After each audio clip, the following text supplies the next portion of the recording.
So guys, new video के साथ में आज हम लोग आप लोग के लिए ना सॉफिक्स की लिस्ट लेके आए हैं। बहुत से लोगों के ना हमारे पास में क्वेरीज आती हैं कि सर आप पहले टेंस पढ़ा दो, ये करो, बट देखिए जब तक आपकी ना इंग्लिश वोकेबुलरी अच्छी नहीं है, आपके पास वर्ड्स ही नहीं है, तो आप यूज़ क्या करोगे, या फिर इन वर्ड्स की आपको मीनिंग ही नहीं समझ में आएगी तो उसका कोई यूज़ नहीं है ना।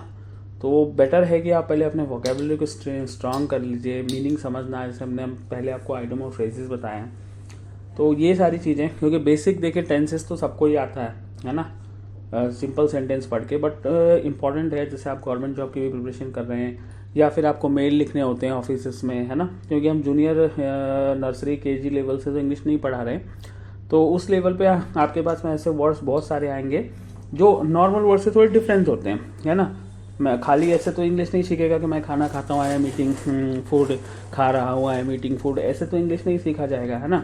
आपको अपनी इंग्लिश बेटर करने के लिए सबसे पहले इस तरह की वोकेबुलरी और ये सारी चीज़ों की एक लिस्ट बना के इनकी प्रैक्टिस करनी पड़ेगी, तभी आपको बाद में उनकी यूजेस वगैरह इजीली समझ में आएगा। ठीक है, तो हम लोग ना सफिक्स स्टार्ट कर रहे हैं। सफिक्स जैसे आप लोग जानते ही होंगे कि जो वर्ड के लास्ट में एक दो अक्षर या चार अक्षर पांच अक्षर लग जाता है, जिसकी वजह से वर्ड की पूरी की मीनिंग चेंज हो जाती है, उसको हम लोग सफिक्स बोलते हैं। ठीक है, तो सबसे पहले हम लोग नाउन सफिक्स से स्टार्ट करते हैं। जैसे सफिक्स, नाउन सफिक्स होता है, एडजेक्टिव सफिक्स होता है, वर्ब सफिक्सेस होते हैं और एडवर्ब सफिक्सेस होते हैं, कुछ इन्फोग्राफिक सफिक्स भी होते हैं। तो सबसे पहले हम लोग ना नाउन सफिक्स से स्टार्ट कर रहे हैं। ठीक है, तो पहला हम सफिक्स ले रहे हैं ए एल, वर्ड के लास्ट में जब ए एल लग जाता है। ठीक है, देखिए ए एल लगने से क्या होता है, इसकी जो मीनिंग हो जाती है वो कंडीशन या फिर क्वालिटी के लिए हो जाता है ना। कंडीशन और क्वालिटी के लिए ही ए एन सी भी यूज होता है, वो हम, या ई एन सी भी यूज होता है, उसमें बाद में आते हैं, पहले हम ए एल देख रहे हैं। ठीक है, अब अगर हम एग्जाम्पल भी बात करें तो जैसे आपने वर्ड सुना होगा प्रपोज, है ना, तो ये प्रपोजल हो गया। ठीक है, अराइव हो गया तो अराइवल हो गया, है ना, जैसे हम कहते हैं ना उनकी वो प्लेन की अराइवल इतने बचे हैं, अराइव में हमने ए एल लगा दिया तो वो नाउन बन गया। इसी तरीके से अप्रूव करना, उसमें हमने ए एल लगा दिया तो अप्रूवल बन गया। डिनाई करना, मना करना, उसमें हमने लगाया तो डिनाइल बन गया, DENIAL, है ना। रिफ्यूजल, REFUSAL, ठीक है, और उसके अलावा डिसमिसल, इस तरह के सारे हमारे पास में वर्ड्स हैं जो उस नॉर्मल वर्ड को, जिसे प्रपोज करना वर्ब है, उसको हमने नाउन में कन्वर्ट कर लिया। ये ध्यान रखिएगा, ये सारे वर्ड्स नाउन में हो जाते हैं। ठीक है, और उसी तरीके से ANCE से कई बार एक्शन स्टेट को भी बताया जाता है और कई बार कंडीशन और क्वालिटी को भी बताया जाता है। ठीक है, एग्जाम्पल अगर हम देखें तो एक्सेप्ट को हमने एक्सेप्टेंस कर लिया, अटेंड करने को हमने अटेंडेंस बना लिया, है ना।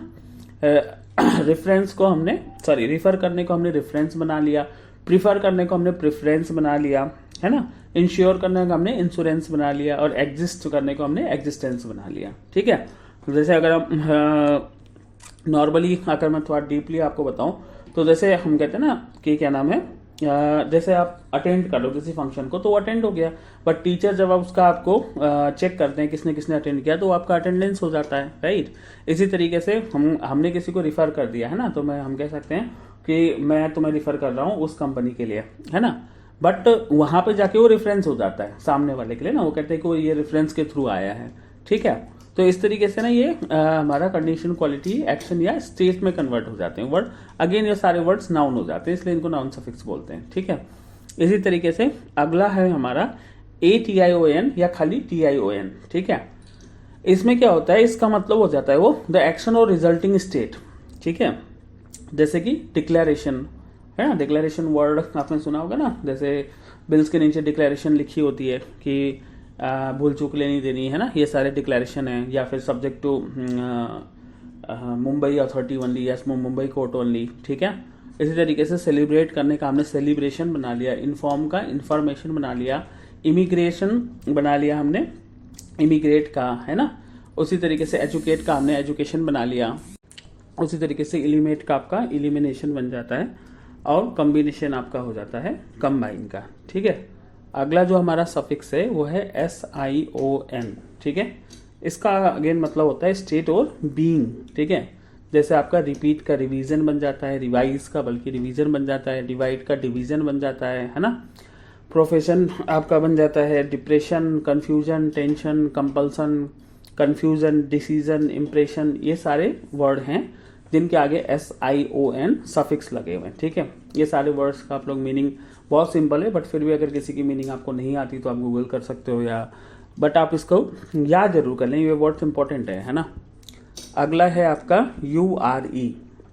ठीक है, इसका मतलब होता है एक्शन और द रिजल्टिंग स्टेट। ठीक है, अगर इसका हम वर्ड की बात करें तो इनक्लोजर, साथ में जो लगा हुआ है इनक्लोज, उसका हमारा इनक्लोजर हो जाता है। डिपार्ट का हमारा डिपार्चर हो जाता है, जैसे अराइव का अराइवल हुआ था वैसे ही डिपार्ट जाने का डिपार्चर होता है ना। Legislature, pressure, failure, eraser. ठीक है, ये सारे के सारे हमारे URE वाले वर्ड्स हैं। उसी तरीके से AGE। ठीक है, इसका आपका बनता है वर्ड्स जो हैं, ये होता है पोस्टेज, पैकेज, बैगेज, मैरिज, है ना, मैरी का मैरिज, ब्रेकेज, पैसेज। ठीक है, पास करने का आपका पैसेज बन गया। ठीक है, उसी तरीके से हमारा ING है ना, landing, writing, ending, sheeting, blessing, feeding, ये सारे के सारे हमारे ING वाले सफिक्सेस हैं। ठीक है, अगला जो हमारा सफिक्स है वो है ERY। ठीक है, इसका मतलब होता है अ बिजनेस और ट्रेड, अ बिहेवियर और अ कंडीशन। जैसे स्लेव का आपका स्लेवरी बन गया, गुलाम का गुलामी करना, राइट। मशीन का आपका मशीनरी बन गया। ठीक है, बेक का आपका बेकरी बन गया, क्रीम का क्रीमरी बन गया, है ना, ब्रू का ब्रूअरी बन गया। ठीक है, उसी तरीके से अगला जो सफिक्स है वो है EER।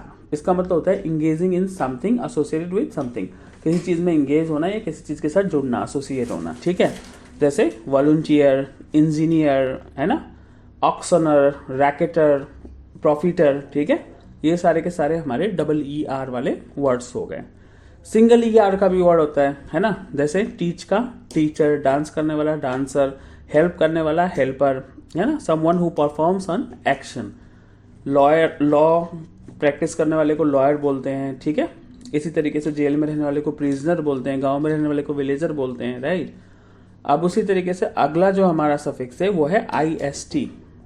इसका भी मतलब अगेन वही होता है, person who practice. ER normally कोई चीज को परफॉर्म करने टाइप का होता है ना, जैसे टीच करना, राइट। उसी तरीके से सिमिलर है IST। कार्टून का आपका होता है कार्टूनिस्ट, कॉलम लिखने वाले का कॉलमनिस्ट, बाईसाइकिल चलाने का बाईसाइकिलिस्ट, है ना। इसी तरीके से जो टेरर फैलाता है, आतंकवाद फैलाता है, वो टेररिस्ट, राइट। अगला जो हमारा वर्ड है वो है ITY। इसका मतलब होता है द स्टेट और कंडीशन ऑफ। ठीक है, जैसे इक्वल का इक्वालिटी बन गया, एबनॉर्मल का एबनॉर्मलिटी बन गया, profitability, civility, stupidity, curiosity, mobility, reality, activity, है ना। ये सारे के सारे हमारे ITY वाले वर्ड्स हैं। अगला जो हमारा वर्ड है वो है मेंट, MENT। इसका मतलब होता है द एक्शन और रिजल्ट ऑफ। जैसे रिटायर हो जाने का रिटायरमेंट हो गया, बन जाने एस्टैब्लिश हो जाने का एस्टैब्लिशमेंट हो गया, मूव करने का मूवमेंट हो गया, एबंडन का एबंडनमेंट हो गया, राइट। अगला जो हमारा है वो है NESS। ठीक है, इसका मतलब होता है द स्टेट और क्वालिटी। अवेयर का अवेयरनेस, काइंडनेस, डार्कनेस, अंधेरा, fondness, happiness, truthfulness, quietness, slipness, usefulness, है ना। अगर किसी वर्ड की आपको मीनिंग नहीं पता तो आप कमेंट करिए, मीनिंग हम आपको बता भी देंगे। ठीक है, अगला है आपका OR। इसका मतलब होता है a person who is something, जो उस काम को कर रहा है। ट्रांसलेट करने वाला ट्रांसलेटर, इन्वेस्टिगेट करने वाला इन्वेस्टिगेटर, ठीक है, और डिस्ट्रीब्यूट करने वाला डिस्ट्रीब्यूटर। इसी तरीके से आपका कंडक्टर भी है, राइट। सिमिलरली अगला जो हमारा है वो है SIP, SHIP, है ना। इसका मतलब होता है पोजीशन हेल्ड, जैसे कोर्ट में बैठने वाला courtship, owner, ownership, internship, worship, है ना, पार्टनरशिप, मेंबरशिप और फ्रेंडशिप, फ्रेंड का फ्रेंडशिप बन गया। ठीक है, उसी तरीके से अगला है TH, स्टेट और क्वालिटी, है ना। इसका मतलब होता है labyrinth, warmth, depth, strength, width, length, filth, birth, growth, depth, इनमें सब में TH लगा हुआ है, राइट।